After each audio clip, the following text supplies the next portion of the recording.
직장에서 나보다 훨씬 어린 직원에게까지 꼬박꼬박 존댓말을 쓰는 사람을 본 적이 있습니까? 그 장면을 처음 마주하면 많은 이들이 이렇게 생각합니다. 왜 저렇게까지 하지? 괜히 거리감만 생기는 것 아닌가? 혹은 지나치게 유난을 떠는 사람처럼 보이기도 합니다. 그러나 저는 단호하게 말합니다. 바로 그 순간이야말로 그 사람의 진짜 수준이 가장 정확하게 드러나는 장면이라고 말입니다.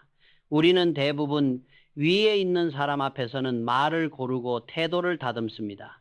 표정을 관리하고 목소리를 낮추고 실수를 하지 않기 위해 온 신경을 곤두세웁니다. 이것은 사회생활을 하는 인간이라면 누구나 갖는 본능적인 생존 전략입니다. 하지만 그 긴장은 오래가지 않습니다. 상대가 나보다 약한 위치에 있다고 판단되는 순간 사람은 가장 쉽게 본 모습을 드러냅니다. 바로 그때 무심코 튀어나오는 말 한마디, 반말 섞인 지시, 생략된 부탁의 형식이 그 사람의 내면을 적나라하게 보여줍니다. 삼성의 초격차 신화를 만들어낸 이건희 회장은 평생 사람을 관찰한 인물이었습니다. 그는 화려한 회의실에서의 발언보다 현장에서 이름 없는 직원에게 건네는 한마디를 더 중요하게 보았습니다. 왜냐하면 그곳에는 계산이 없고 연기가 없기 때문입니다. 사람의 내공은 자신보다 높은 사람을 대할 때가 아니라 굳이 잘 보일 필요가 없다고 느끼는 대상 앞에서 드러난다는 사실을 그는 누구보다 잘 알고 있었습니다. 많은 사람들이 착각합니다. 리더는 기선을 제압해야 하고 조직을 움직이기 위해서는 어느 정도의 압박과 권위가 필요하다고 말입니다. 그러나 이건희 회장의 생각은 정반대였습니다. 그는 아랫사람에게 함부로 말을 놓는 행위가 곧 그 사람의 불안과 결핍을 드러내는 신호라고 보았습니다. 자기 자리가 흔들릴까 두려운 사람일수록 말로 위계를 세우려 하고, 반대로 내면이 단단한 사람은 굳이 언어로 상대를 눌러야 할 이유를 느끼지 못합니다. 실제로 조직 심리학 연구에서도 비슷한 결과가 반복해서 나타납니다. 존중받는다고 느끼는 구성원일수록 문제 상황에서 더 적극적으로 의견을 내고 위기 상황에서 더 오래 조직에 남습니다. 반면 말로 무시당한다고 느낀 순간 사람은 마음부터 거둡니다. 몸은 남아있을지 몰라도 이미 떠난 것이나 다름없습니다. 이 차이는 능력이나 충성심의 문제가 아니라 처음부터 어떤 언어로 대우받았는가의 문제입니다. 이건희 회장은 아랫사람에게 존댓말을 쓰는 것이 상대를 높이기 위한 행동이 아니라 자신의 기준을 지키는 행위라고 보았습니다. 말의 품격을 잃지 않는다는 것은 감정에 휘둘리지 않는다는 뜻이고, 감정을 통제할 수 있는 사람만이 큰 판을 오래 끌고 갈 수 있기 때문입니다. 그래서 그는 늘 말했습니다. 사람을 쓰기 전에 그 사람의 말을 먼저 보라고, 특히 자신보다 약한 위치에 있는 사람에게 어떤 말을 건네는지를 보라고 말입니다. 지금 이 이야기를 들으며 마음 한구석이 불편해졌다면 그것은 우연이 아닙니다. 우리는 누구나 이 질문 앞에서 자신의 민낯을 마주하게 되기 때문입니다. 나는 과연 아랫사람에게 어떤 말투를 쓰고 있는가? 이 질문은 단순한 매너의 문제가 아닙니다.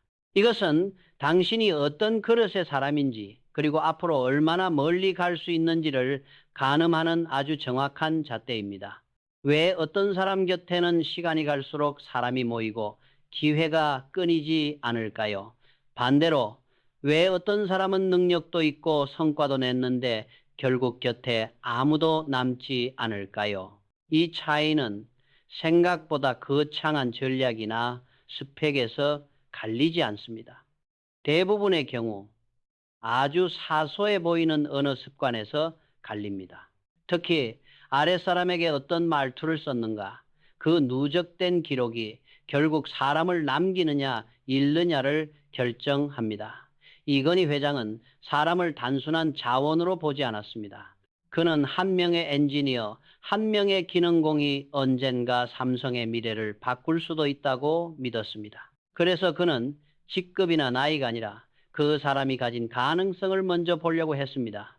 정중한 말은 상대를 기분 좋게 하기 위한 장식이 아니라 당신을 중요하게 보고 있다는 가장 명확한 신호였습니다. 이 신호를 받은 사람은 단순히 일을 처리하는 수준을 넘어 스스로 더 큰 책임감을 느끼게 됩니다. 현실에서도 이런 장면은 수없이 반복됩니다. 같은 일을 시켜도 어떤 상사의 요청에는 사람이 밤을 새워서라도 해내고 어떤 상사의 지시에는 최소한의 기준만 맞추려 합니다. 차이는 분명합니다. 전자는 부탁하고 후자는 명령합니다. 전자는 고맙다고 말하고 후자는 당연하다는 태도를 보입니다. 사람은 자신의 노력이 당연한 것으로 취급되는 순간 마음의 문을 닫습니다. 반대로 존중받고 있다는 감각이 들면 그 사람은 자발적으로 움직이기 시작합니다. 이건희 회장이 쌓아온 인적 자본은 바로 이런 방식으로 만들어졌습니다. 그는 돈보다 먼저 사람의 마음을 저축했습니다. 위기 상황이 닥쳤을 때 그에게 남아있던 것은 화려한 보고서가 아니라 이 회장이라면 함께 가겠다고 생각하는 사람들이었습니다. 정중한 언어는 즉각적인 성과를 만들어내지는 않을지 모릅니다. 하지만 시간이 지날수록 그 효과는 눈덩이처럼 불어납니다. 사람이 남고 신뢰가 쌓이고 그 신뢰 위에서 더 큰 기회가 만들어집니다. 반대로 아랫사람에게 거친 말을 쓰는 사람은 단기간에는 편해 보일 수 있습니다. 설명할 필요도 없고 감정을 걸러낼 필요도 없기 때문입니다. 하지만 그 편리함의 대가는 생각보다 큽니다. 실력 있는 사람일수록 조용히 거리를 두고 결정적인 순간에 등을 돌립니다. 겉으로는 조직이 유지되는 것처럼 보이지만 속은 이미 비어가기 시작합니다. 이것이 바로 많은 조직이 어느 날 갑자기 무너지는 이유입니다. 결국 말투는 관계의 이자율과도 같습니다. 오늘은 눈에 보이지 않지만 시간이 흐를수록 복리처럼 쌓입니다. 정중한 언어를 쓰는 사람 곁에는 사람이 남고 사람은 다시 운과 기회를 데려옵니다. 이건희 회장은 이 단순하지만 잔인한 구조를 누구보다 정확하게 꿰뚫고 있었습니다. 그래서 그는 늘 말보다 성과를 앞세우지 않았고 성과보다 사람을 먼저 보았습니다. 그 선택이 삼성을 그리고 그의 리더십을 완전히 다른 차원으로 끌어올렸습니다. 많은 사람들이 정중함을 오해합니다. 존댓말을 쓰면 만만해 보이고 부드럽게 말하면 리더십이 약해질 것이라고 생각합니다. 그래서 일부러 말을 세게 하고 목소리를 키우며 권위를 앞세웁니다. 하지만 이건희 회장이 평생을 통해 보여준 결론은 정반대였습니다. 정중함은 약함의 표시가 아니라 오히려 내면이 단단한 사람만이 선택할 수 있는 태도라는 사실입니다. 말이 거칠어지는 순간을 떠올려 보십시오. 대부분 감정이 흔들릴 때입니다. 일이 계획대로 풀리지 않거나 예상치 못한 변수가 생겼거나 자신의 판단이 흔들린다고 느낄 때 말은 날카로워집니다. 이것은 상대의 문제가 아니라 자기 자신을 통제하지 못하고 있다는 신호입니다. 이건희 회장은 이런 상태를 가장 경계했습니다. 그는 리더가 감정에 휘둘리는 순간 조직 전체가 흔들린다는 사실을 너무도 잘 알고 있었습니다. 조직 안에는 꼭 이런 유형의 사람이 있습니다. 윗사람 앞에서는 지나치게 공손하고 보고도 깔끔하게 잘합니다. 처음에는 능력 있어 보이고 빠르게 인정받습니다. 하지만 자신보다 직급이 낮거나 나이가 어린 사람 앞에 서는 순간 말투가 바뀝니다. 부탁은 사라지고 명령만 남습니다. 설명은 줄어들고 결과만 요구합니다. 이건희 회장은 이런 사람들을 가장 위험한 유형이라고 보았습니다. 그들의 언어는 조직을 빠르게 쉽게 만들기 때문입니다. 말로 위계를 세우는 리더 아래에서는 침묵이 늘어납니다. 사람들은 의견을 숨기고 문제를 발견해도 말하지 않습니다. 괜히 나섰다가 불편해질까 두렵기 때문입니다. 이렇게 되면 조직은 겉으로는 돌아가는 것처럼 보여도 실제로는 생각하지 않는 집단이 됩니다. 이건희 회장이 두려워했던 것도 바로 이것이었습니다. 기술이 아니라 소통이 막힌 조직의 미래였습니다. 반대로 자기 자신을 깊이 믿는 사람은 말을 날카롭게 할 필요가 없습니다. 직함을 덜먹이지 않아도 나이를 강조하지 않아도 자신의 자리가 흔들리지 않는다는 것을 알기 때문입니다. 그래서 오히려 더 차분해지고 더 정중해집니다. 이것이 진짜 멘탈갑의 모습입니다. 소리를 지르지 않아도 사람을 움직이고 압박하지 않아도 결과를 만들어내는 힘은 바로 여기에서 나옵니다. 정중한 언어는 상대를 위한 배려이기 이전에 자기 자신을 무너지지 않게 지키는 방어선입니다. 말을 고르는 순간 감정은 한번 걸러지고 생각은 정리됩니다. 이 작은 간격이 리더와 그렇지 못한 사람을 가릅니다. 이건희 회장은 바로 이 지점에서 초격차가 만들어진다고 보았습니다. 기술이나 자본보다 앞서 언어의 품격에서 이미 승부는 갈리고 있었기 때문입니다. 많은 사람들이 미라클 모닝을 이야기합니다. 새벽에 일어나 책을 읽고 운동을 하고 하루의 목표를 적는 시간을 성공의 공식처럼 여깁니다. 하지만 이건희 회장이 보냈던 새벽은 우리가 흔히 상상하는 자기계발 루틴과는 전혀 달랐습니다. 그의 새벽은 고요했고 그 고요함 속에서 가장 많은 시간을 들인 것은 의외로 숫자나 일정이 아니라 말이었습니다. 그날 자신이 어떤 말을 하게 될지, 어떤 순간에 감정이 흔들릴지, 그리고 그때 어떤 언어를 선택할지를 미리 정리하는 시간이었습니다. 그는 알고 있었습니다. 리더의 입에서 나오는 말 한마디가 조직의 공기를 바꾸고 수많은 사람의 하루를 결정짓는다는 사실을 말입니다. 그래서 그의 언어 루틴은 놀랄 만큼 단순했습니다. 고맙습니다. 미안합니다. 그리고 부탁드립니다. 이 세 마디였습니다. 누구나 알고 있지만 권력의 중심에 설수록 가장 하기 어려운 말들이기도 합니다.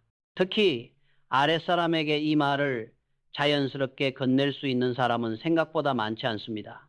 실제 현장에서 있었던 일입니다. 공장을 둘러보던 어느 날, 그는 아주 젊은 직원에게 도움을 요청해야 하는 상황에 놓였습니다. 대부분의 리더라면 짧은 지시로 끝냈을 장면이었습니다. 하지만 그는 이렇게 말했습니다. 미안하지만 잠깐 도와줄 수 있겠습니까? 그 직원은 순간 자신이 잘못 들은 것이 아닌지 의심할 정도로 놀랐다고 합니다. 그러나 그 다음 순간 그는 자신의 역할을 넘어설 정도로 집중했고 일이 끝난 뒤에는 스스로 더 많은 것을 챙겨보고 했습니다. 이건희 회장은 마지막에 분명하게 말했습니다. 고맙습니다. 덕분에 큰 도움이 되었습니다. 이 장면에서 중요한 것은 격식이 아닙니다.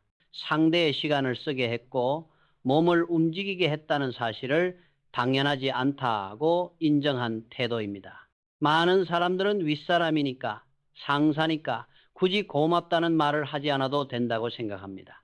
하지만 그 말을 생략하는 순간 상대는 자신이 단순히 소모되는 존재라고 느끼기 시작합니다. 이건희 회장은 바로 이 지점을 누구보다 예민하게 경계했습니다. 그는 젊은 세대에 대해 이렇게 말했습니다. 쓸 수 없는 젊은이는 거의 없다.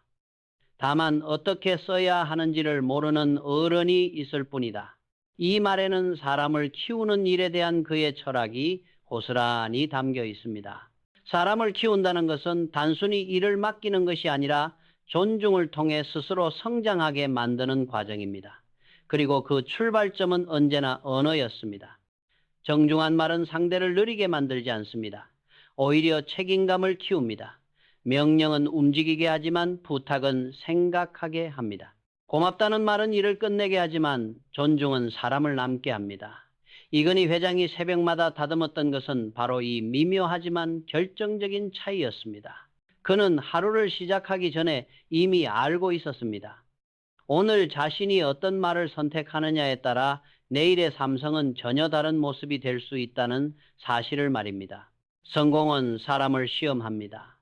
처음에는 누구보다 간절하고 겸손했던 사람도 성과가 쌓이고 인정이 늘어나면 조금씩 변합니다. 말이 짧아지고 상대의 말을 끊고 설명보다는 판단과 지적이 많아집니다. 우리는 이것을 흔히 경험이 쌓여서 생긴 여유라고 포장하지만 이건희 회장은 그것을 아주 다른 시선으로 보았습니다. 그는 이 변화를 성공 이후에 가장 먼저 나타나는 위험 신호로 보았습니다.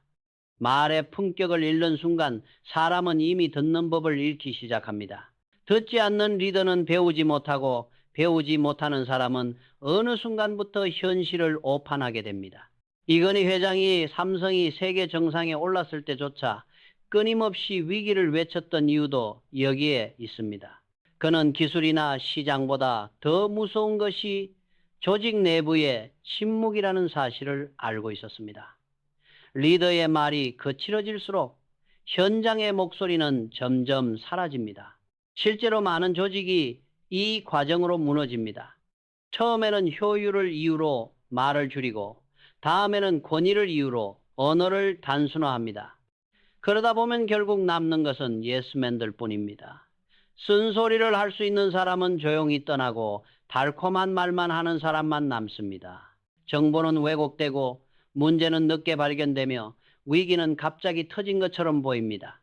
하지만 그 씨앗은 이미 오래전에 말의 변화 속에 심어져 있었습니다. 이건희 회장은 분명하게 말했습니다. 아랫사람에게서는 정중한 말은 상대를 위한 배려가 아니라 자신의 성공을 지키기 위한 가장 현실적인 전략이라고 말입니다. 무례함은 운을 밀어내고 정중함은 운을 끌어당깁니다. 이것은 도덕의 문제가 아니라 냉혹한 비즈니스의 원리입니다. 사람은 자신을 존중하는 사람을 위해 움직이고 그런 사람들이 모인 조직은 위기 앞에서도 쉽게 무너지지 않습니다. 당신이 지금 어떤 위치에 있든 앞으로 더 높은 곳을 향해 가고 있다면 이 기준 하나만은 꼭 붙잡으십시오. 가장 약한 위치에 있는 사람에게일수록 말을 더 정성스럽게 고르십시오. 바쁠수록 말을 줄이고 감정이 치밀수록 한 박자 늦추십시오. 고맙습니다. 미안합니다. 부탁드립니다. 이 세 마디면 충분합니다. 이 말들은 언젠가 당신이 위기에 처했을 때 전혀 예상하지 못한 모습으로 돌아와 당신을 지켜줄 사람을 만들어줄 것입니다. 돈의 주인이 되고 싶다면 먼저 자기 말의 주인이 되어야 합니다. 정제되지 않은 언어를 쏟아내는 순간 당신이 쌓아온 내공은 무너집니다. 반대로 품격 있는 언어를 지켜내는 사람은 시간이 지나도 더 단단해집니다. 이건희 회장이 평생을 통해 증명한 언어의 초격차는 바로 이것이었습니다. 성공은 우연이 아니었고 말은 결코 사소한 요소가 아니었습니다. 오늘 당신이 무심코 건네는 존댓말 한마디가 누군가에게는 존엄이 되고 당신에게는 미래의 자산이 됩니다. 그 사실을 잊지 않는다면 당신의 성공은 반짝임으로 끝나지 않을 것입니다. 말의 품격을 지키는 사람만이 정상에 오른 뒤에도 그 자리를 지켜낼 수 있습니다.